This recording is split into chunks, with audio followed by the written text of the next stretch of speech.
Let's begin by offering our respects to His Divine Grace, A.C. Bhaktivedanta Swami Srila Prabhupada.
Srila Prabhupada ki Jai.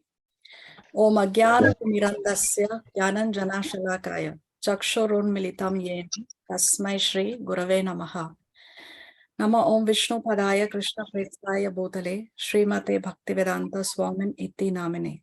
Namaste Saraswati Deve Gauravani Pracharine Nirvishesha Shunyavadi Paschatya Deshatarine. Jai Shri Krishna Chaitanya Prabhu Nityananda Shri Advaita Gadadhar Shrivasati Gaura Bhakta Vrinda. Hare Krishna Krishna Krishna Hare Hare Hare Rama Rama Rama Hare Hare. Please repeat after me. Om Namo Bhagavate Vasudevaya.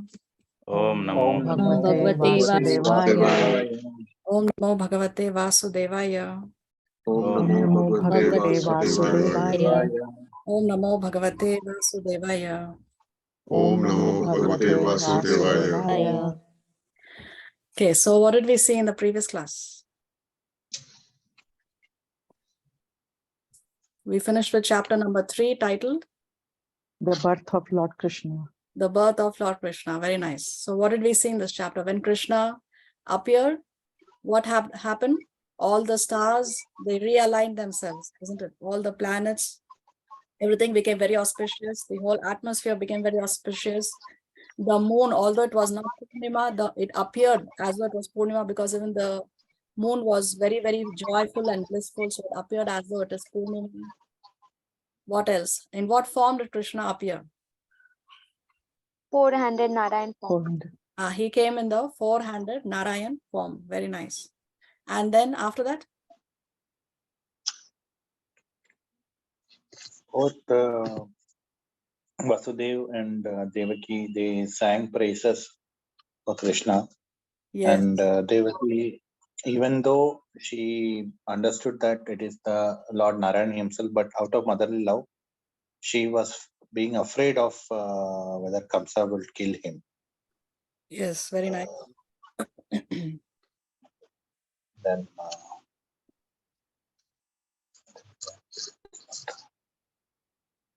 and that is why she requested him to come back into his two-handed form, and which Lord agreed to, and then he ordered Vasudev to take him to Vrindavan, I think. Gokul. Yeah. Gokul. Yeah. Very nice. So what name of Vasudev we learned in the previous class? New name. Bhaktavatsala. No. Name of Vasudev, Krishna's father. Oh, Vasudev. Okay. Anuka Dundubi Mataji, is it? Yeah, Anaka Dundubi. What does that name mean?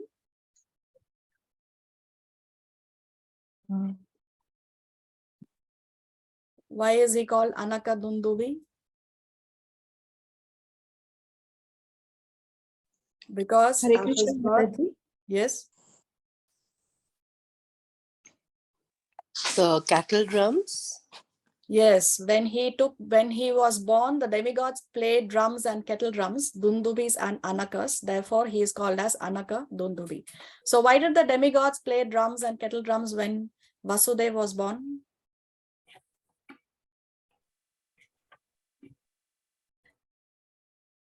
Because they welcomed Lord Shri Krishna's birth and they were happy, they were celebrating. No, we are talking about Krishna's father Vasudeva. We are not talking about Okay. Krishna Vasudeva. Oh, Krishna is I'm just thinking Vasudeva. about Krishna only, sorry. Yeah, you are in full Krishna consciousness. So we are talking about Vasudeva, Krishna's father. When Krishna's father was born, the demigods played drums and kettle drums. Therefore, he is called as Anaka Dundubi. So why did the demigods play the drums when Vasudeva, Krishna's father, was born? Because he was Because he'll be the father of Lord Shri Krishna. Yes, Yeah, because they so- knew that he will be Krishna's father. Very nice. So, of course, he's a very elevated personality, not an ordinary personality. Okay, what else?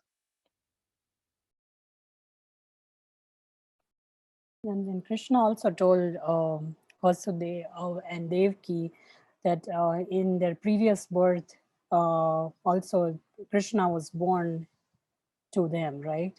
Like in different avatars. Yes. He describes 3 births. Yeah. So, what are the 3 births? First one was, they were Prishni Garbha. Prishni and Sutapa, and the Lord appeared to them as Prishni Garbha. Prishni Garbha. Then, next birth, Kashyapa Muni and Aditi Mataji. yes, Aditi and Kashyapa, and he came as Vamandev. Vamanadev. And Vamana. third, Yes, Vasudeva and Devaki and Krishna. yes, and Krishna has personally appeared to Devaki and Vasudeva, isn't it? So we have to understand that they did a lot of tapasya so that Krishna can come to them as their son. So there are 2 kinds of siddhas. One is Nitya Siddha and one is Sadhana Siddha. The Sadhana Siddhas, they do sadhanas and or austerities and they attain perfection. The Nitya Siddhas, they come directly from Vaikuntha or Goloka, and they are already perfected beings. They don't have to perform sadhana to attain perfection. So Devaki and Vasudev are sadhana siddhas. They have done this austerity so that they can get Krishna as their son. But Yashoda is not a sadhana siddha. She is a Nitya Siddha. Okay, so that's why Yashoda's position is that much more special. And that's why it is Yashoda who gets to enjoy the childhood pastimes of Krishna.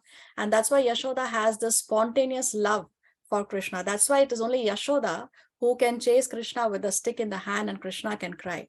No, that intimacy, that relationship is not there between Devaki and Krishna. There the relationship is more formal. So sadhana siddhas and nitya siddhas. Okay. So what happens ultimately? Yashoda gives birth to a baby girl who was none other than Yoga Maya. Yoga Maya, and that baby girl is exchanged with Krishna. Does Yashoda come to know that the child has been exchanged? No. No, because she has gone to Was sleep exhausted. because of the exhaustion of labor. So, and then Vasudev comes back to the prison, and that is what we are going to see in the next chapter. Anything else we need to discuss before we start chapter 4? Who can read today? I can read, Mataji. Okay, thank you, Shreya.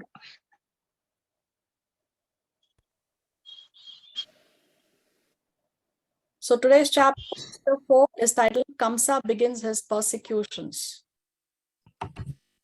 Let's read. After Vasudeva adjusted things as they had been before, he carried Krishna to Gokula, and all the doors and gates became similarly closed. The gatekeepers awoke and heard the newborn child crying. Kamsa was waiting to hear the news of the child's birth, and the gatekeepers immediately approached him and informed him that the child was born. At that time, Kamsa got up from his bed very quickly and exclaimed, "Now the cruel death of my life is born." Kamsa became perplexed now that his death was approaching and his hair scattered. Immediately he proceeded towards the place where the child was born. So now Vasudeva has come back to the prison and he set up everything as though nothing has happened, as though he never left the prison house. And Kamsa is informed. Now it's past midnight, isn't it? It's late in the night, and Kamsa is having sleepless nights. He's not able to sleep. And as soon as his messengers inform him, immediately he is proceeding to the prison house. Next. Devki, on seeing her brother approaching, prayed in a very meek attitude to Kamsa, "My dear brother, please do not kill this female child. I promise that this child will be the wife of your son. Therefore, don't kill her. You are not to be killed by any female child. The omen was that you are to be killed by a male child. So please do not kill her. My dear brother, you have killed so many of my children who are just born, shining like the sun. That is not your fault. You have been advised by demonic friends to kill my children, but now I beg you to excuse this girl at least. Let her live as my daughter." So Devaki, somehow or the other, she wants to convince her brother not to kill this girl child, because this daughter belongs to someone else, no? So she wants him to at least not kill her. Remember the five categories of living entities who should always be protected, we saw in the previous class? Yes, the woman, the child, the old person, and the Brahmanas, brahmanas, Brahmanas. And one more? guru. No. Guru comes under Brahmana. Cows. cows. Okay, so Brahmanas, cows, women, children, and old men. These five should always be protected. So first of all, he's killing a child. And on top of that, it's a female child. Let's see what happens next. Kamsa was so cruel that he did not listen to the pitiful prayers of his sister Devki. He forcibly grabbed the newborn child to rebuke his sister and attempted to dash her on a stone mercilessly. This is a graphic example of a cruel demon who could survive all relationships for the sake of personal gratification. But the child immediately slipped out of his hands, went up into the sky, and appeared with 8 arms as a younger sister of Vishnu. She was decorated with nice garments and flower garlands and ornaments. In her 8 hands, she held a bow, lance, arrows, sword, conch shell, disc, club, and shield. So who is this person who has appeared before Kamsa? Is she Yogamaya?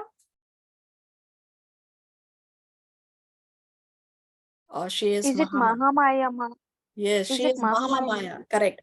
As we discussed previously, the demons cannot even see Yogamaya because Yogamaya is only for the devotees. So although Yashoda gave birth to Yogamaya, when Kamsa saw her, it was actually Mahamaya. So Durga has appeared here as the younger sister of Krishna. So she has slipped away from his hands. He was not able to dash her on the stone. Next.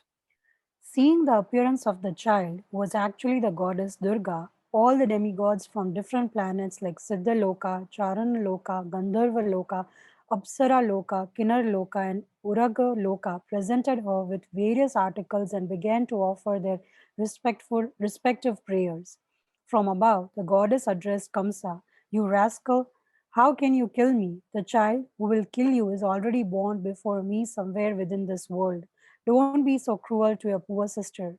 After this appearance, goddess Durga became known by various names in various parts of the world. So even the residents of the higher planetary systems, they are offering prayers and offering various articles to Durga Devi. We have discussed Siddhaloka, Charana Loka, Gandharva Loka, in the previous class. Kinnar Loka also we have seen. Apsara Lokas, where the Apsaras or the celestial damsels are residing. Uraga Loka. What is Uraga Loka? Who are the Uragas?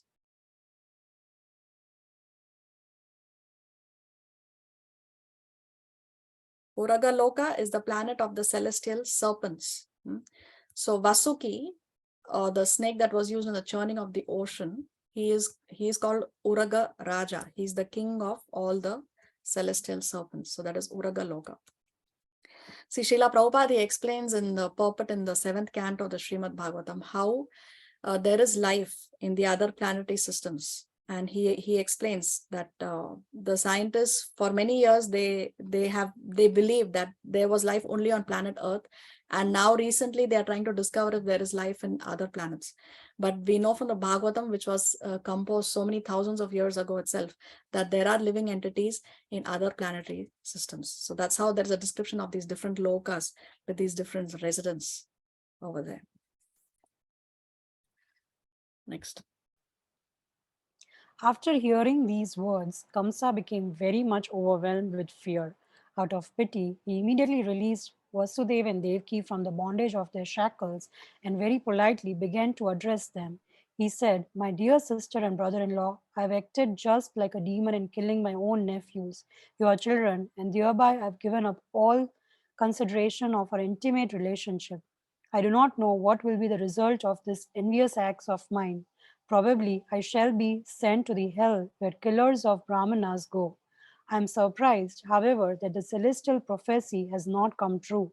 It is not only in human society that false propaganda is found. Now it appears that even the celestial denizens speak lies. Because I believed in the words of the celestial denizens, I have committed so many sins by killing the children of my sister. My dear Vasudeva and Devaki, you are both very great souls. I have no instructions to give you, but still I request that you not be sorry for the death of your children. Every one of us is under the control of superior power, and that superior power does not allow us to remain together. We are bound to be separated from our friends and relatives in due course of time. But we must know for certain that even after the disappearance of the different material bodies, the soul remains intact eternally. For example, there are many pots made of earthly clay, and they are prepared and also broken. But in spite of this, the earth remains as it is perpetually. Similarly, the bodies of the soul under different conditions are made and destroyed, but the spirit soul remains eternally. So there is nothing to lament over. Everyone should understand that this material body is different from the spirit soul, and so long as one does not come to that understanding, he is sure to accept the process of transmigration from one body to another. So see how his mindset has changed immediately after Durga has chastised him. What is the information that goddess Durga has given to Kamsa? That his killer, the eighth child, has already taken birth and is living somewhere. Yeah, she tells him the child who will kill you is already born before me somewhere within this world. So he doesn't know that the child was born to his sister yet. Okay, so she just tells him that already he's born somewhere else. So he's thinking that that celestial prophecy, that sound vibration that he heard when he was taking his sister to her marital home before he imprisoned them, there was a sound that Devaki's 8th son will kill you, isn't it? So now he's saying that that celestial prophecy has not come true. Why? Because that child has not taken birth from the womb of Devaki. That child has taken birth somewhere else, is what he's believing now. And now what is his concern? What is he afraid of? He is scared that he will be sent to the hell where killers of the Brahmanas go.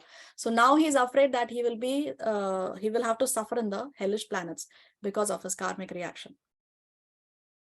Now, if you like, in your free time, you can go to Srimad Bhagavatam 5th canto, chapter number 26. It is titled A Description of the Hellish Planets. Now, there are several hellish planets, but 26 of them are described by Sukadeva Goswami in this chapter. So there are different hellish planets for different kinds of, 28 hells are described in this chapter. And there are different hellish planets for different kinds of sinful activities. So it's customized. It's not that there is everyone goes to one hell and there is one universal hell for everyone. No, it's not a one size fits all kind of a thing. So there is customized. Okay, for this kind of a sinful action, then this is the kind of hellish planet the person has to go to. And this is the punishment that will be meted out to that person. So this is a very, very graphic description. You can read it at your own risk if you like. Srimad Bhagavatam, Canto 5, chapter number 26. In fact, Srila Prabhupada explains in one purport, he says that there is a hellish planet called Put, P-U-T, Put. And one who delivers a person from that hellish planet is called Putra. So we say Putra, no, son. So what is the purpose of marriage? Prabhupada explains is that the purpose of marriage is to have a putra, a son, who can deliver the parents, even if the parents fall down to the hellish planet of Put. So one should have a son, a putra, who can actually deliver the parents, if the parents fall down. And nowadays, modern generation, we see that the children do not want to even perform the final rites because they think it's all, I'm not getting the word. It's all blind faith, or it doesn't work. There is no science behind it. But the purpose of having a putra is to be able to deliver the parents. Anyway, so where are these hellish planets located? We know that there are 14 planetary systems. And the lower planetary systems are here on your screen. Atala, Vitala, Sutala, Talatala, Mahatala, Rasatala, and Patala. Now, below Patala, there is a separate place just above the Garbhodaka ocean. So where is this Garbhodaka ocean? We know Garbhodakashai Vishnu enters into each universe and he fills half the universe with his sweat. Okay. And then he lies down in that ocean, and then from his navel a lotus appears. Now, just above the Garbhodaka ocean and below Patala Loka is where this Naraka Loka, or these hellish planets, are situated. Let's read the text. Srimad Bhagavatam 5.26.5. The great sage Sukadev Goswami answered, all the hellish planets are situated in the intermediate space between the three worlds and the Garbhodaka ocean. They lie on the southern side of the universe beneath Bhumandala and slightly above the water of the Garbhodak ocean. 5.26.14. The killer of a Brahman is put into the hell known as Kala Sutra, which has a circumference of 80,000 miles and which is made entirely of copper. Heated from below by fire and from above by the scorching sun, the copper surface of this planet is extremely hot. Thus, the murderer of a Brahmana suffers from being burned both internally and externally.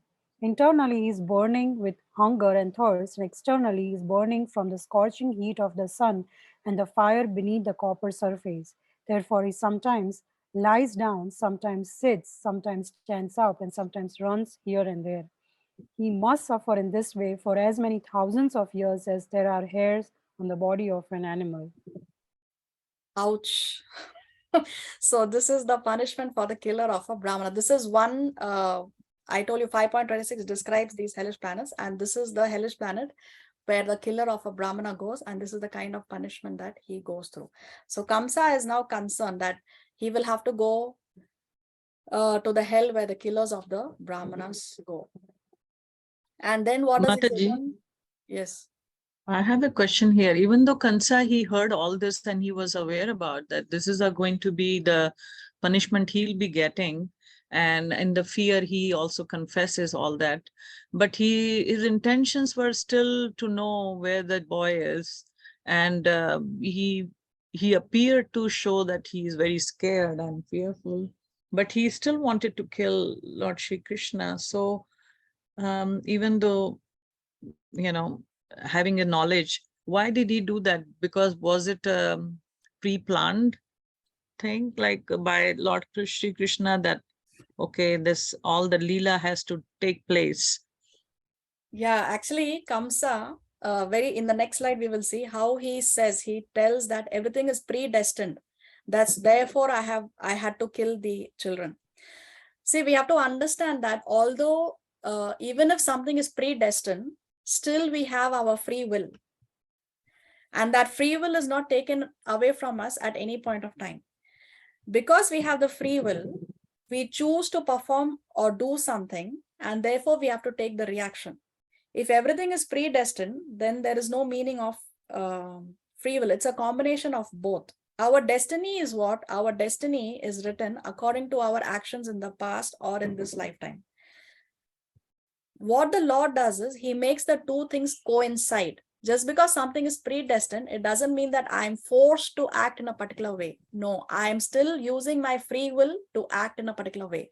So the Lord makes the two things coincide. In the case of Kamsa, he will have to take the responsibility of the actions, even though it may be predestined. So remember the previous lifetime, we learned how he was the demon called Kalanemi. And he was actually killing his own sons in this lifetime. So it is predestined, but still he is using his free will. So therefore the two things are made to coincide by the Lord, and therefore Kamsa will have to take the reaction. And why is Kamsa saying what he is saying? You know, there is a proverb in Bengali that a goat will eat anything and a madman will speak anything. So Kamsa, he has some spiritual knowledge, as we see in the slide also. He's talking about how we are not this body, we are spirit soul, which is the first lesson that Krishna gives to Arjuna in the Bhagavad Gita. So he does have spiritual knowledge, but he lacks the application of that knowledge. So demons may be very knowledgeable, they may be jnanis, but they are not bhaktas. So they're not able to apply that knowledge. That's what Kamsa is lacking, because he is so attached to sense gratification. He's so puffed up with power. Actually, Kamsa was a very, very powerful personality. And Lord Shiva, see, there's an incident. There was this demon called Banasura, a 1,000-armed demon. And Kamsa was looking to have a nice fight with someone. So he was like, you know, a powerful man, he wants to fight someone, no, for the thrill of it. So Kamsa asked Narada Muni, I feel like fighting someone. What should I do? So then Narada Muni tells him, you go to Banasura. He's very, very powerful. So he goes to Banasura, and Kamsa is able to defeat Banasura. And then Lord Shiva appears. Banasura is a devotee of Lord Shiva. So Lord Shiva appears on the scene, and he tells Banasura that no one can kill Kamsa except for Krishna. So forget about defeating him in the war. And then finally Banasura and Kamsa, they become friends. Okay, so Kamsa was extremely, extremely powerful personality. But so he was so puffed up. You know, when somebody is very powerful, you get puffed up and you're very proud, and you forget the reality, no? So Kamsa, he lacked the application of the knowledge. Although he's speaking like a knowledgeable person, he lacks the application. He has the jnana, but he lacks vijnana. That is quite nice explanation. Thank you, Mataji. The only thing I feel that he has a choice. I mean, knowing, as you said, that he has some spiritual insight, and his ancestors and all were. But this is also Leela. We can see that his buddhi, his mind was in the sense gratification. So he decided, he made the choice, conscious choice to kill, because otherwise the story would have been different altogether if we'd have just what he's meaning, what he's saying, and he meant, and he was really regretting, and then he would have gone as a normal and apologized and released, then the story would have taken a different turn altogether. Yes, of course. He chose to act in a particular way. That's why he will have to take the reaction. No, because he chose it, that's why he takes the responsibility. That's why he had to take the reaction, and that's why he was killed eventually by Krishna. Yeah, thank you, Mataji. Mataji, I'm still not convinced, like how he killed like so many children of Devaki, right? But how was he still delivered by Krishna, being such a evil demon? Like how? Okay. I mean, it goes back to my question, which I asked. Yeah, your question. I remember your question very well. And I was actually thinking about that question all these days. And one thing that occurred to me was Krishna's law of last thought from the Bhagavad Gita. What did Krishna say? That what you're thinking of in the last moment of your life, that body you will attain. So when Krishna is killing someone, what is that person looking at? Who is he looking at? What is he thinking about? What is the thought on his mind? It's Krishna, right? So therefore, because the last thought Therefore, people who Krishna killed, they are delivered by Krishna. It's that rule that Krishna applies. So somehow or the other, at the time of death, that moment of death, they are Krishna conscious because they are looking at Krishna, they are thinking about Krishna, although in an unfavorable way. So therefore, they are being delivered by Krishna. That's the law of last thought as given to us in the Gita. But how is Krishna so merciful that, you know, he allowed Kamsa to think about him when he did all this all his life? Because Krishna is all merciful. Because we haven't even killed anyone. Yeah. So Krishna is even more merciful to you. That's why he's allowing you to learn spiritual knowledge from him. That's why he's brought you to Krishna consciousness. And he will definitely help you at the time of death. See, Krishna says that even if my devotee does not remember me because of bodily disturbances, there is a very nice verse. I don't know the exact Sanskrit, but very, very nice verse. So Krishna says that because you know, when we face death, our bodily functions are not working. We cannot see, we may not be able to speak. So, or we may be in a coma. So there may be bodily disturbances. And because of bodily disturbances, if we are not able to remember Krishna, Krishna will remember us. If we practice sadhana during our lifetime, even if we forget, then Krishna will. So that's an exception to the rule, because even at the time of even the last thought is not of Krishna, but because we have practiced throughout our lifetime, Krishna will remember us. So he's even more merciful to devotees because we are an exception to the rule that even if we do not remember, still he will remember us and take us back. So that's why we are at a more advantageous situation than the demons. Beautiful. Thank you. You're welcome. Okay, 1 second.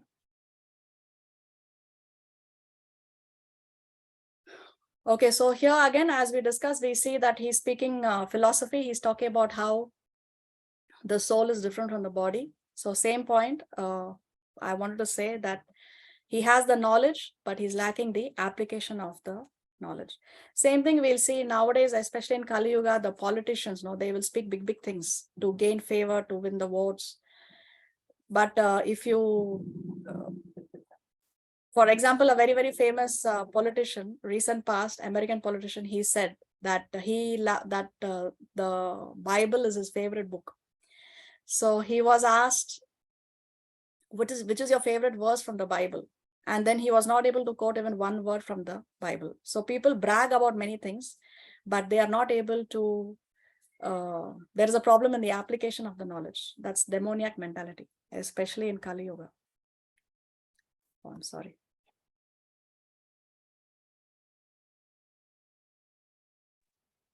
Am I lost or something?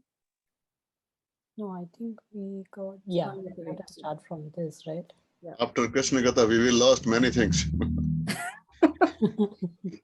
Okay, let's continue. Okay. My dear sister Devki, you are so gentle and kind. Please excuse me. Don't be aggrieved by the death of your children, which I have caused. Actually, this was not done by me because all these are predestined activities. One has to act according to the predestined plan, even unwillingly. People misunderstand that with the end of the body, the self dies, or they think that one can kill another living entity. All these misconceptions oblige one to accept the conditions of material existence. In other words, as long as one is not firmly convinced of the eternality of the soul, one is subjected to the tribulation of being killer and killed. My dear sister Devki and brother-in-law Vasudev, kindly excuse the atrocities I have committed against you. I am very poor-hearted and you are so great-hearted, so take compassion upon me and excuse me. See, just what we were discussing. One has to act according to the predestined plan, says Kamsa, even unwillingly. So this is a very weak argument by Kamsa. It's just an excuse given by him because he does not want to take the responsibility for his actions. And most Indians, especially, unfortunately, they have this misunderstanding. They will say, oh, yes, I have done something wrong, but it was my destiny. God made me do it. So there is nothing to worry about. So it is a very irresponsible thinking for one to think that God made me do it, or this is all about destiny. Yes, ab naseeb mein tha, that's why it happened. So even if it is destined, still one is not excused from the reaction, as we discussed previously. Because if everything is predestined, then when is the cycle going to end? It will go on and on eternally, isn't it? It will never be, this cycle will never end. So still, although there is predestiny, the living entity has free will, whether to choose to do the right thing or the wrong thing. But however, the cycle can be broken when one surrenders to whom? Krishna. The cycle of action and reaction can be broken when surrenders to Krishna. And how does one surrender to Krishna? With the pure bhakti. Okay, so how do we learn how to do pure bhakti? By being the servant of the Lord. So how do we become servant of the Lord? By being By- servant of the By servant following, of the by servant. accepting one of the spiritual master as guru Yes, in the exactly. distribution. Exactly. Bona fide So we master and surrender to Krishna by surrendering to his bona fide representative.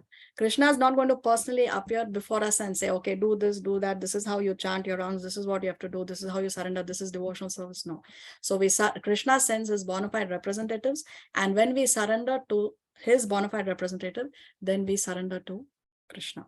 We start our classes with that verse, no? Om Agyanati Mirandasya Jnananjana Shalakaya Chakshurun Militam Yena Tasmai Shri Gurave Namaha. What does that mean? It means Om Agyana. I was born in the darkest of ignorance. Om Agyana Timirandasya. Then who opens the eyes with the torch of knowledge? It's the spiritual master. Jnananjana Shalakaya. Jnananjana Shalakaya means the light of knowledge. So that's why Tasmai Shri Gurave Namaha. I offer my obeisances unto the spiritual master who opens my eyes with the torch of knowledge, because I was born in the darkest of ignorance. So it's the Guru's business, it's the Guru's service to operate the blind cataract eye, Srila Prabhupada explains. So we are all born in ignorance. We are all born with cataracts in our eyes, and it is the Guru who operates the blind cataract eye for us. And he removes the darkness with the lamp of knowledge, with the lamp of jnana.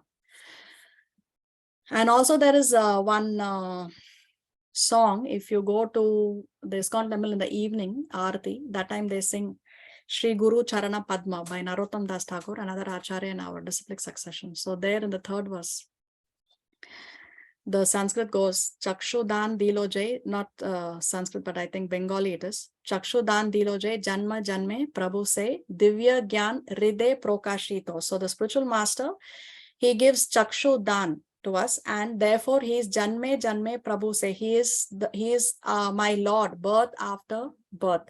Divya Gyan. So he gives us transcendental knowledge. Ride Prokashito. So he fills the heart, Ride, no? He fills the heart with transcendental knowledge. So Guru means he who opens the eyes of the ignorant person. And how he opens the eyes? He opens the eyes by giving real knowledge. Chaitanya Mahaprabhu also, he says, Guru Krishna Prasade Paya Bhakti Lata Bij. What is this Bhakti Lata Bij? The seed of devotional service. How will we receive this Bhakti Lata Bij? How will we receive the seed of devotional service? Guru Krishna Prasade. By the mercy of Guru and Krishna, only we can receive the seed of devotional service. So if we offer a bona fide Guru in the Parampara system, and if we abide by the orders of the spiritual master, then automatically Krishna is pleased. Then there are other prayers on the Guru called the Guru Ashtaka prayers. What's the first verse of the Guru Ashtaka prayers? Who knows? By Srila Vishwanath Chakravarti Thakur. Sansarana Nalalita Loka. Yeah, Samsara Dava Nalalita Loka. We begin all our classes with that first paragraph, isn't it? When we offer our respects to Srila Prabhupada. So that's actually from the Guru Ashtaka prayers, 8 prayers to the spiritual master. It's composed by Srila Vishwanath Chakravarti Thakur, another Acharya from our disciplic succession, whom Prabhupada quotes many times across his purports. So in the 8th paragraph, or the last paragraph of these prayers, he writes, Srila Vishwanath Chakravarti Thakur writes, Yasya prasadat bhagavat prasado, Yasya prasadan na gati kutopi. Yasya prasadat bhagavat prasado means by the mercy of the spiritual master, one receives the mercy of Krishna. Then he says, Yasya prasadan na gati kutopi. Without the grace of the spiritual master, one cannot make any advancement. One cannot make any advancement. Okay. Let's come back to our Krishna book here. While Kamsa was speaking to his brother-in-law and sister, tears flowed from his eyes, and he fell down at their feet. Believing the words of Durga Devi, whom he had tried to kill, Kamsa immediately released his brother-in-law and sister. He personally unlocked the iron shackles and very sympathetically showed his friendship for his family members. When Devaki saw her brother so repentant, she also became pacified and forgot all his atrocious activities against her children. Vasudeva also, forgetting all past incidents, spoke smilingly with his brother-in-law. Vasudeva told Kamsa, "My dear fortunate brother-in-law, what you are saying about the material body and the soul is correct. Every living entity is born ignorant, misunderstanding this material body to be his self. This conception of life is due to ignorance, and on the basis of this ignorance, we create enmity or friendship. Lamentation, jubilation, fearfulness, envy, greed, illusion, and madness are different features of our material concept of life. A person influenced like this engages in enmity only due to the material body. Being engaged in such activities, we forget our eternal relationship with the Supreme Personality of Godhead." So now Kamsa has released his sister and his brother-in-law from the prison again. Now we will see later in chapter 36. After Narada, he discloses the secret to Kamsa, that how Vasudeva misled him and made him believe that his eighth child was a daughter. So this secret of Krishna was disclosed to Kamsa by Narada, and after that again Kamsa arrests Devaki and Vasudeva, and he again puts them in iron chains. But that we'll see in chapter 36. For now, they are free. Next. Vasudeva took the opportunity of Kamsa's benevolence and informed him that his atheistic activities were also due to this misconception of life, namely taking the material body to be the self. When Vasudeva talked with Kamsa in such an illuminating way, Kamsa became very pleased and his guilt for killing his nephews subsided. With the permission of his sister Devaki and brother-in-law Vasudeva, he returned to his home with a relieved mind. Next. But the next day, Kamsa called all his counselors together and narrated to them all the incidents that had happened the night before. All the counselors of Kamsa were demons and eternal enemies of the demigods, so they became depressed upon hearing their master speak of the night's events. And although they were not very much experienced or learned, they began to give instructions to Kamsa as follows. "Dear sir, let us now make arrangements to kill all children who were born within the last 10 days in all towns, counties, villages, and pasturing grounds. Let us execute this plan indiscriminately. We think that the demigods cannot do anything against us if we perform these atrocities. They are always afraid of fighting with us, and even if they wish to check our activities, they will not dare to do so. Because of your immeasurable strength, they fear your vow. Indeed, we have practical experience that whenever you stood to fight with them and began to shower your arrows on them, they immediately fled in all directions just to save their lives. Many of the demigods were unable to fight with you, and they immediately surrendered themselves unto you by loosening their turbans and the tufts of hair on their heads." So Kamsa is surrounded by all these counselors who praise him, glorify him, and already he's puffed up and he's getting puffed up even more. So the danger of bad association. And what are they telling him now to do? That let us kill all the children who were born within the last 10 days in all towns, counties, villages, and pasturing grounds. Why? Because Durga Devi told him that your killer has already taken birth elsewhere. So this is the information that he has for now, isn't it? And now, therefore, the counselors are telling that let's kill everyone. So therefore, he sends these demons one after the other. We'll see in the upcoming chapters to kill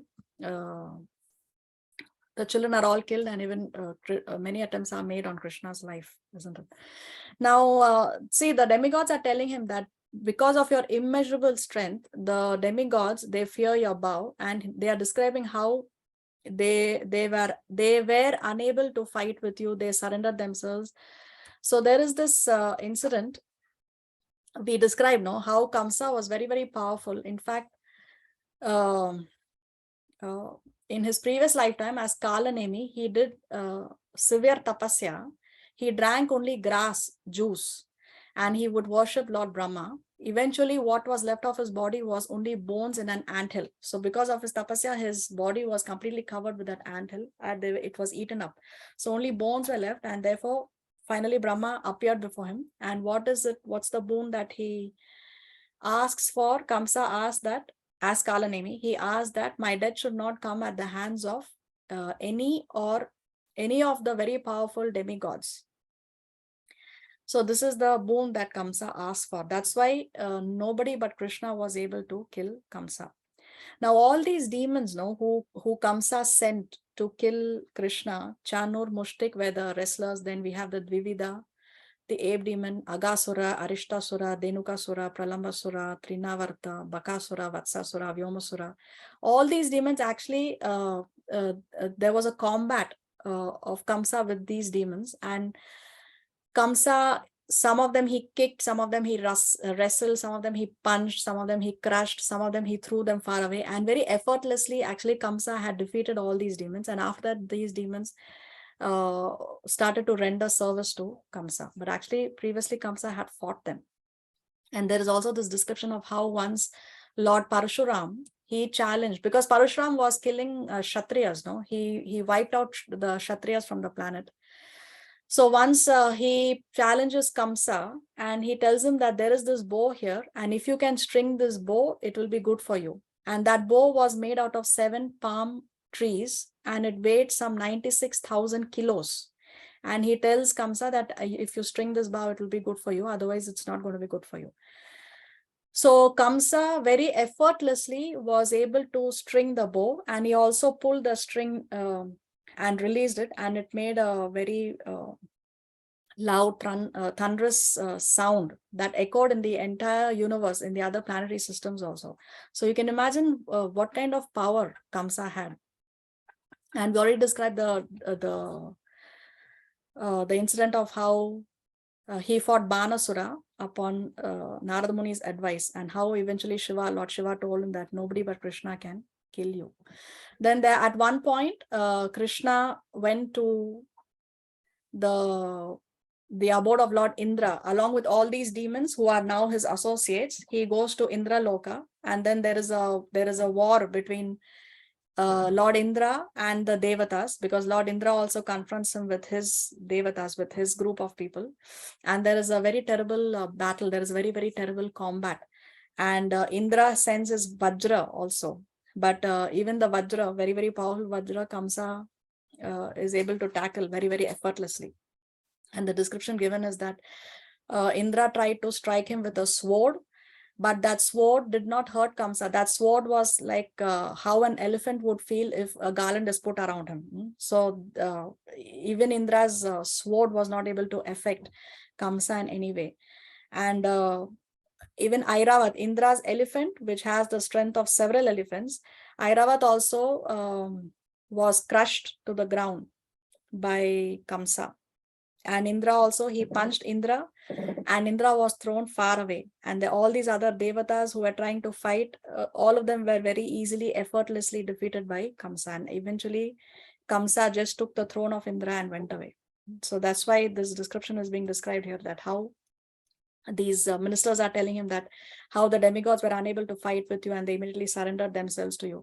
So all those devatas there, some of them surrendered, some of them lost the ability to fight, they lost the interest to fight, some of them just fled from the battlefield.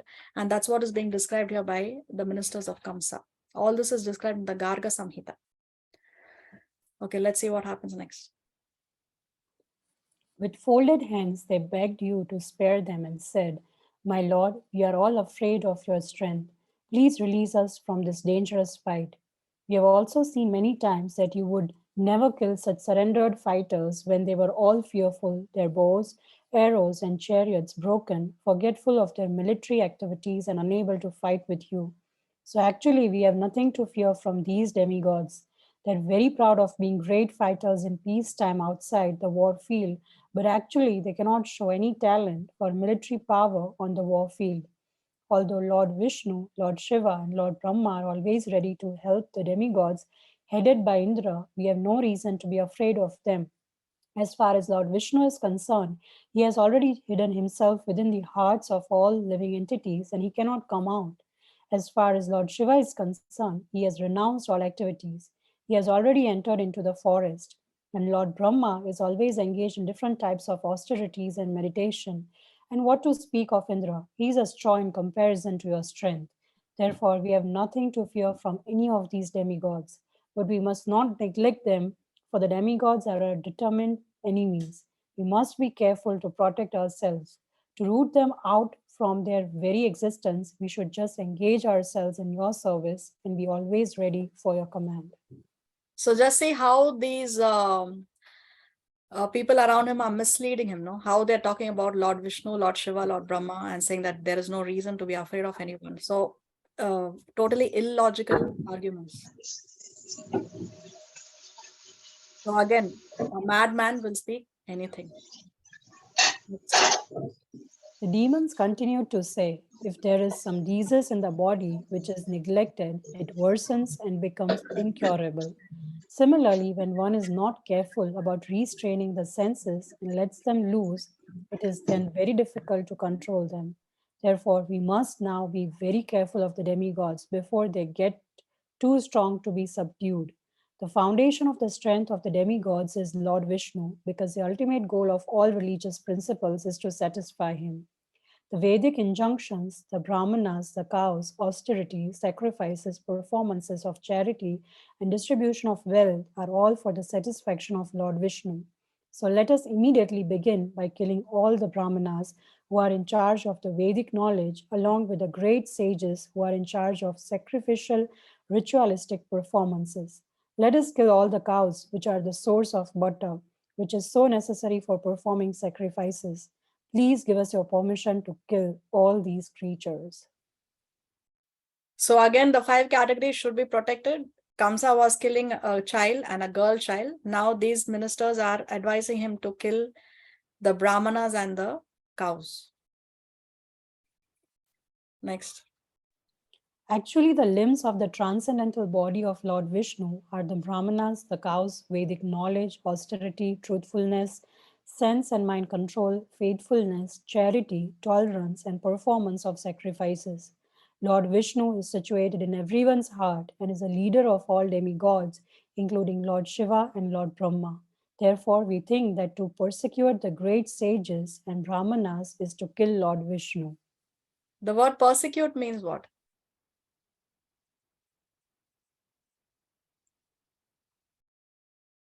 They want to persecute the great sages and the Brahmanas. Trouble them. Yes, they want to trouble them, torture them. Next. Thus, being advised by his demoniac ministers, Kamsa, who was from the very beginning the greatest rascal, decided to persecute the Brahmanas and Vaishnavas, being entrapped by the shackles of all devouring eternal time. He ordered the demons to harass all kinds of saintly persons, and then he entered his house. The adherents of Kamsa were all influenced by the mode of passion as well as illusion by the mode of ignorance, and their only business was to create enmity with saintly persons. Such activities can only reduce one's duration of life. The demons accelerated the process and invited their deaths as soon as possible. The result of persecuting saintly persons is not only untimely death. The act is so offensive that the perpetrator also gradually loses his beauty, his fame, and his religious principles, and thus his promotion to higher planets is checked. Driven by various kinds of mental concoctions, the demons diminish all kinds of auspiciousness. An offense at the lotus feet of the devotees and Brahmanas is a greater offense than that committed at the lotus feet of the Supreme Personality of Godhead. A civilization that commits such sinful activities generally loses all faith in the Supreme Lord, and such a godless civilization becomes the source of all calamities in human society. Thus ends the Bhaktivedanta purport of the 4th chapter of Krishna. Kamsa begins his persecutions. So see, an offense at the lotus feet of the devotees and brahmanas is a greater offense than that committed at the lotus feet of the Supreme Personality of Godhead. So we have many incidents where when the Lord was offended, the Lord would forgive. But when his devotee was offended, the Lord was not willing to forgive. There is this incident of Jagai and Madai. When Lord Nityananda was struck, immediately Lord Chaitanya invoked his Sudarshan Chakra to kill Jagai and Madai from the Chaitanya Leela. Isn't it? They were drunkards and they were so drunk that they struck Lord Nityananda. Now, Lord Chaitanya Mahaprabhu, he's in his incarnation, he only comes to distribute the love of God. So he does not raise any weapons. That incarnation of Lord Chaitanya is not meant to be raising any weapons. But because Lord Nityananda was struck, Lord Chaitanya was so furious that immediately he invoked his Sudarshan Chakra. He had no problems in invoking the Sudarshan Chakra to punish the offenders because they offended Lord Nityananda. Even in the Mahabharata, Krishna took a vow never to use any weapons. But when Arjuna was almost killed, Krishna invoked, he took the wheel of the chariot and he rushed towards Bhishma Dev in order to protect his devotee Arjuna. It's not that Bhishma offended Arjuna, but Bhishma almost killed Arjuna on the battlefield.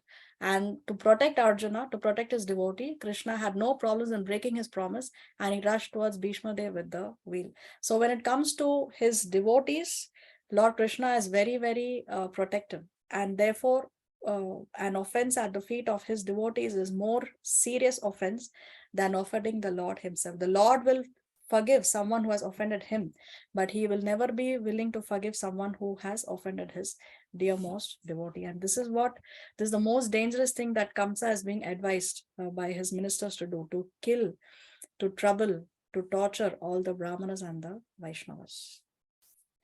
With this, we come to the end of this chapter. Krishna willing, in the next class, we will start with chapter number 5. Srila Prabhupada ki Jai. Jai. What do we have to discuss? How is Bhishma Panchaka going on for everyone? Anybody is doing any extra austerity these last 5 days? Pray for us, Mataji. We will complete Bhishma Panchak, Mataji. Jai. Mataji, one question. Yes, I hear these answers so many times, Mataji, but feel that why so many difficulties came in devotee life. हकीकत क्या सपने में भी किसी के बारे में सोचते नहीं है. बिच्छू की तरह मटेरियल लोग का तो डंक देना होता है तो भी उसको सब कुछ माफ. Still they has to suffering, Mataji, by physically. Yeah, there are many ways to answer this question, Mataji. One is, it's the nature of the material world. This material world is full of anxieties. We cannot escape the suffering. Another thing is, when it comes to his devotees, the Lord teaches us by using his devotees as an instrument. Like the Pandavas, Prahlad, they were all, they went through some anxiety. Actually, they didn't go through anxiety. Externally, it looks to us that Prahlad was subject to anxiety because we feel, oh, he's being thrown from the cliff. He's being put in the pit of snakes. But Prahlad was not into anxiety. He was always very blissful because he had complete faith in the Lord. So to us, it appears that the devotees are going through suffering, but they are blissful because they have full faith in the Lord. And the Lord uses them to teach us a lesson. This is another way we answer the question. And for not so pure devotees, we have to pay off some karma. And I was listening in a class that when we surrender to Krishna, what happens? See, when we accept a bona fide spiritual master, most of our karma is taken away by the spiritual master. The slate is wiped clean. A very, very small, tiny residual is left, right? So that we have to pay off and we have to finish up that business in this lifetime. Because for a devotee, if he's chanting 16 rounds and following the 4 regulative principles under the instruction of a bona fide spiritual master, then it means no more lifetimes, isn't it? So that small residual karma is left of so many millions of lifetimes. If you just sum it up completely, also it comes up, and everything has to be finished off in this lifetime, because we have to finish up our accounts. Our balance should be zero by the end of this lifetime. So because we have to pay off everything, that residual in this lifetime itself, there is no carry forward to the next life, then we have to go through some suffering to pay it off. So this is another for us. Yes, Mataji, koti koti dandavat pranam. Srila Prabhupada, Srila Gurudev ki jai, Shri Radha Gopinath ki jai, Shri Krishna book ki jai. Please inform more information that we will follow these 5 days, Mataji. Chanting and hearing Krishna Katha. Thank you, Mataji. So Bhishma Panchaka, I have shared a document in the group. There are 3 levels of fasting. One is level 1 is only have the 5 things of the cow. First day urine, second day stool, something like that, which for most of us it's practically impossible. Second level is roots and fruits. So you can have any root like potato, carrot, beetroot. These are all roots, right? And no oil. You can boil it and eat it, or you can eat it raw. So fruits with many seeds should be avoided. For example, watermelon has many seeds. You can have a single fruit seed or few seeds, fruits. Those kind of fruits you can eat. So fruits and roots is level 2. And level 3, there are a few things. There are different kinds of green vegetables. Saag, which is mentioned in that list, which is there in the PDF file. I don't Yes, understand. Mataji, you already given us. Yeah, we don't get them here in Chile. Those kind of saag we don't get here. But it also includes ghee. In type 3, there is ghee also is there in one of the items. And milk is also an added thing in type 3. So these are the 3 levels of fasting. If you can follow, normally it's like 100 times the benefit, 1,000 times the benefit. But when it comes to Bhishma Panchaka, there is no times given. It is unlimited. You cannot put a number there. It is so very purificatory. Another thing about Bhishma Panchaka is that on the 5 days, we offer different flowers to the Lord. First day, yesterday, it was offering lotus to the lotus feet of the Lord. Today, it was the leaves of the wood apple tree offered to the thigh of the Lord. Now, if you don't get these products, then you can mentally offer them. What I did today was I took a picture on Google. I saw how the leaf of a wood apple looks like. And then with that picture in my mind, I offered it mentally to the thigh of the Lord. So Kali Yuga, we have this advantage that what we do mentally, Manasa Puja, also the Lord accepts. Now, that doesn't mean that I become lazy and I mentally think that I'm fasting, but I'm enjoying food products, and no, it doesn't work that way, because I am not able to get that leaf in Chile. Therefore, I do mental puja, because the Lord understands my intentions, isn't it? So this is another thing that you can do very easily. Early morning, getting up and having a bath in the Ganges also is recommended for Bhishma Panchaka.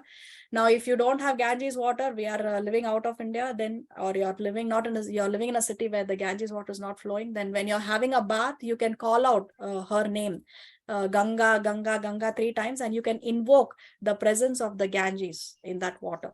So that also we can very easily do. It's not difficult at all. So simple practices in Bhishma Panchaka, but unlimited benefit. So please read that PDF document again. I have read it like 3-4 times. Very nice document. All the details are there, and follow as much as you can.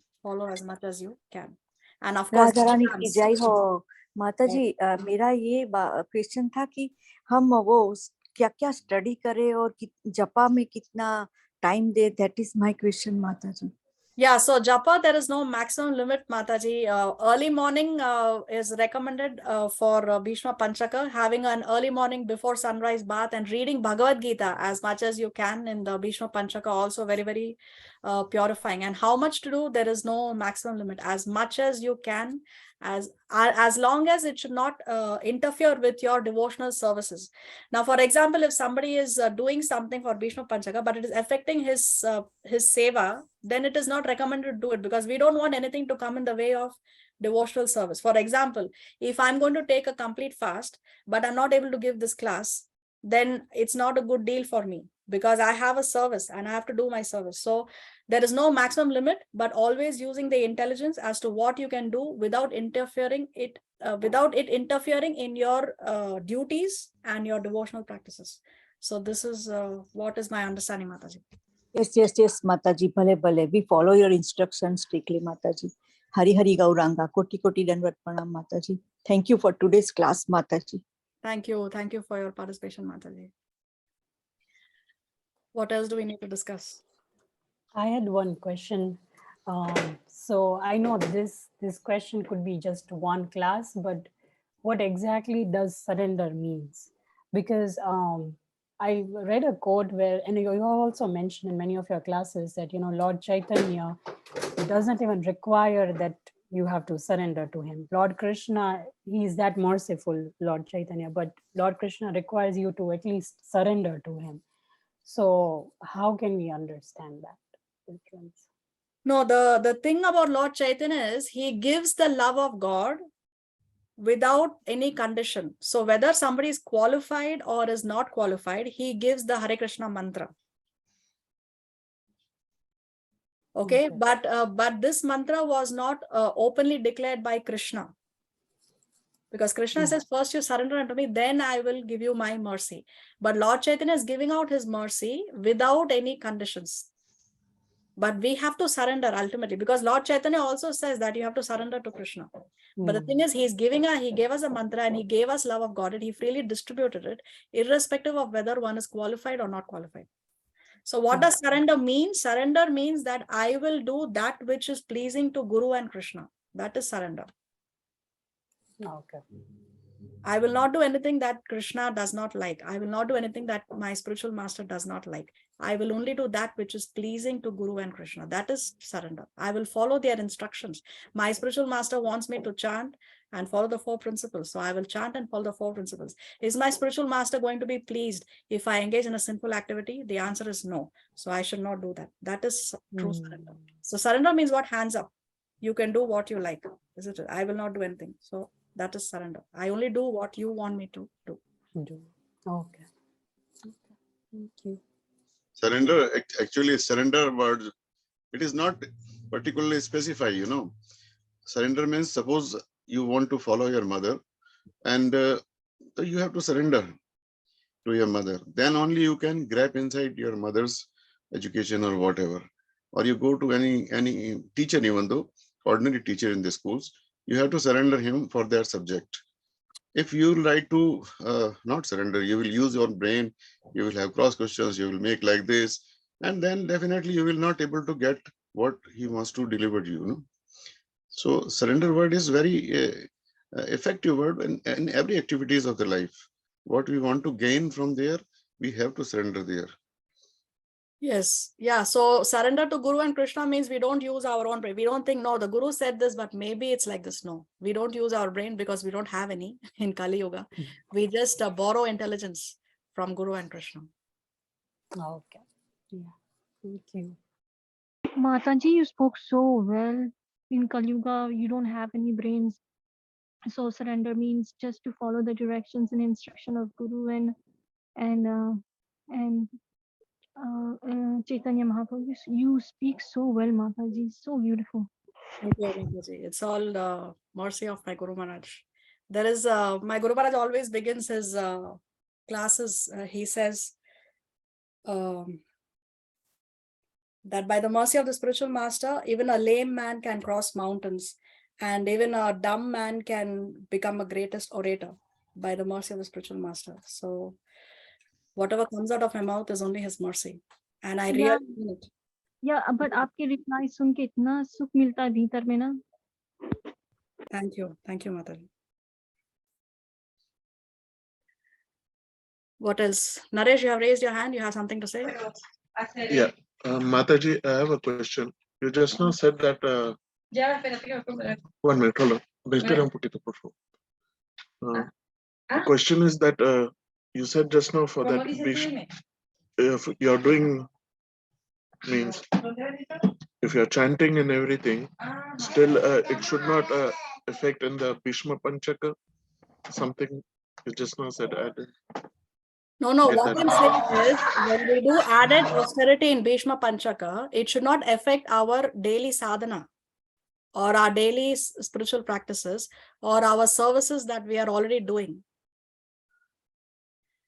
Like, for example, if I go on a complete fast, but then because of that complete fast, I'm feeling so weak, I'm not able to take it bodily, and I cancel this preaching assignment, then it's not a very intelligent decision. Our extra austerity should not affect our devotional practices, our daily sadhana, or the services that we are already doing. Is Naresh there or he went? Yeah, I got it. Thank you. Okay, what else?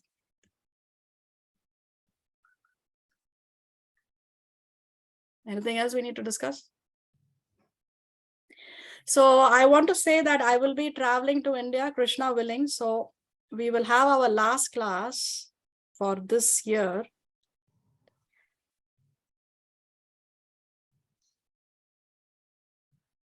on the 11th of December. Because I'm sorry, on the 10th of December, Saturday, 10th of December.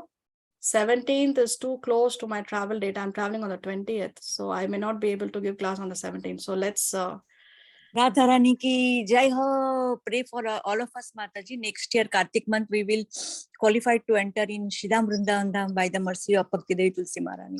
Jai. I also want Mataji, And when Mayapur Dham also, and Mataji? Jagannath Puri Dham also. When are you leaving for India? Krishna willing on the 20th of December. Okay. You're leaving for So, digital India or ordinary India? Are you leaving for digital India or ordinary India? I don't know which India, but I want to go to the dhams. So that is transcendental India. Yeah. Mataji, try get lots of Radha Kund and Gopi Chandan for yourself and others. Yes.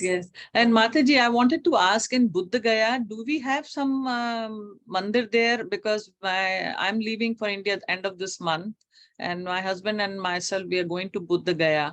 So do you know any priests there to do puja, the last rites puja, please? I don't know anyone, Mataji. I don't know anyone. But if you, I mean, you want a pujari from the ISKCON temple or Yes, that's what I was thinking. It will be really nice if we can get someone, because we have two pujas for my parents and my husband's parents. Yeah, And so I if you just go to the ISKCON temple and you speak to a devotee there, they will get you in touch with a devotee or the Brahmin who can do it for you. That's not difficult at all. You just go to the temple and you inquire. You will in get. Buddha Gaya, there is a ISKCON temple. There should be one. There is ISKCON all over, but I will check it up. There is a website, ISKCON centers all over the world, and there you can put the city and you will get the address and phone number and contact numbers there. Because I'm going to Vrindavan for sure, but that will be after I go to Buddha Gaya, or if I go before, then I can get from there also some. That will be really nice. Yes. Yeah. Gaya actually Gaya जो है, वो basically उसका जो significance है, वो महत्व जो कहते हैं अपन, वो है कि जिनके पूर्वजों के श्राद्ध छूट गए हो ना, पिंडदान वगैरह, हाँ, उसीलिए और घर में जो प्रॉब्लम आनी शुरू हो जाती है सबसे बड़ों को जैसा, तब उसका फाइनली वो गया जो होता है, जो कहते थे पहले गया गया सो गया, मीन्स गया वो वाला वापस आना बड़ा मुश्किल होता है. तो क्या है कि गया जो है वो आपका जितने पिंडदान छूट गए हैं पीछे के वगैरह, वो सारे वहां पे कराने के लिए गया की प्रसिद्धि है बेसिकली. इसीलिए जा रहे हैं. That's why we are going. लेकिन इस्कॉन का कॉन्सेप्ट नहीं है ये. इस्कॉन का ये कॉन्सेप्ट नहीं है, ये पिंडदान वगैरह करना, ये जो है नहीं करते इस्कॉन में भी करते, they do. अच्छा, हाँ, they do. Yes. That's what I heard. ISKCON also does, Yago Pavneet, जो सारा कुछ करते हैं वो आखिरी राइट्स तक करते हैं. एक्चुअली बता रहा हूँ मैं आपको, इसमें क्या होता है कि जो आपका गांव है ना, जो जिस जगह का आप रहने वाले हैं, उस गांव के पर्टिकुलरली पीढ़ियों से वही ब्राह्मण चलते आ रहे हैं. उनके पास रिकॉर्ड होंगे आपके. आप जाओगे ना, आप जैसे हरिद्वार गए तो आपके पास 10 पीढ़ियों के उनके पास रिकॉर्ड है कि आपके फादर की डेथ हुई जब कौन कौन आए थे, उसके उनके फादर की डेथ कौन कौन आए थे. ऐसे ही सारा रिकॉर्ड गया में भी बहुत रिकॉर्ड होता है.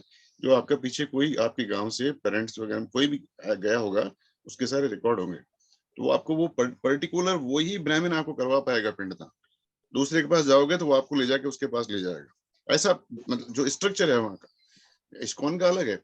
इस्कॉन तो उस टाइम मतलब था ही नहीं, इस्कॉन तो बहुत बाद में आया। But puja should be the same, right? Pindadan ke liye, it's just the pandit is different, but the Maybe, pandit, I don't know exactly. I trust more ISKCON pandits, you know, that's why.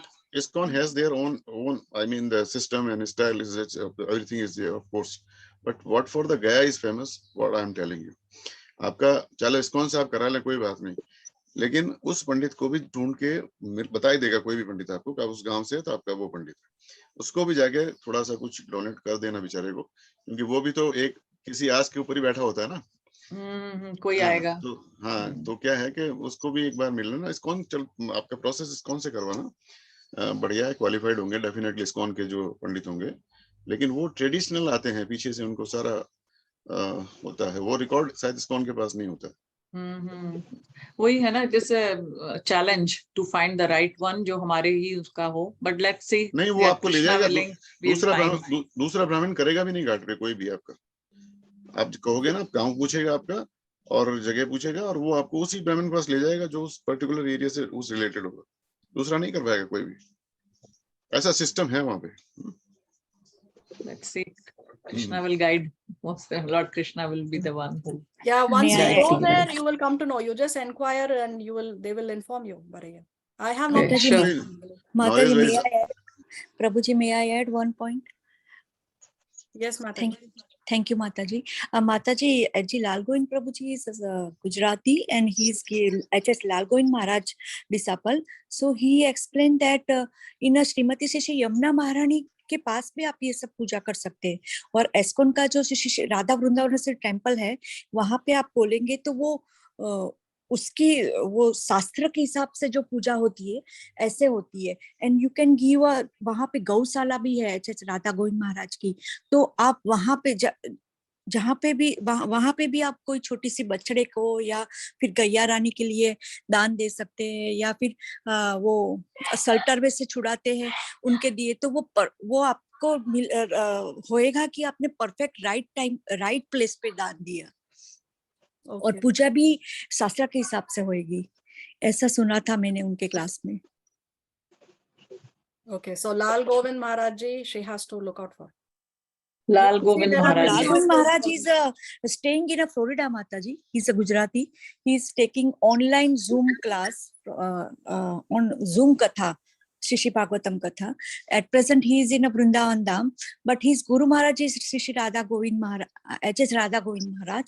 And you can go in Shri Radha Shyam Sundar Mandir in Shridham Vrindavan Dham. वहां से आपको कोई ना कोई जो पंडित होते हैं तो उनके थ्रू जो पूजा होती है वो शास्त्रीय रीत से पूजा कराएंगे। एंड आपको गैया रानी को भी देना है, जो भी डोनेशन बछड़ा जी को और गैया रानी को, तो वहां पे 600-700 गैया रानी भी है, तो आपका राइट प्लेस पे जाएगा। जो भी डोनेशन है या जो भी माँ पापा की पूजा करनी है तो वो आपको संतुष्ट होएगा, हृदय को संतुष्ट होएगा। और सो मेनी माता जी वहां पे सो मेनी चोबा बोलते हैं, वो भी बहुत अच्छी तरह ब्रिजवासी करते हैं। So they are very special personality. हाँ, जो चौबे जी ये पंडे होते हैं ना सारे, हाँ, पंडे भी होते। पंडे।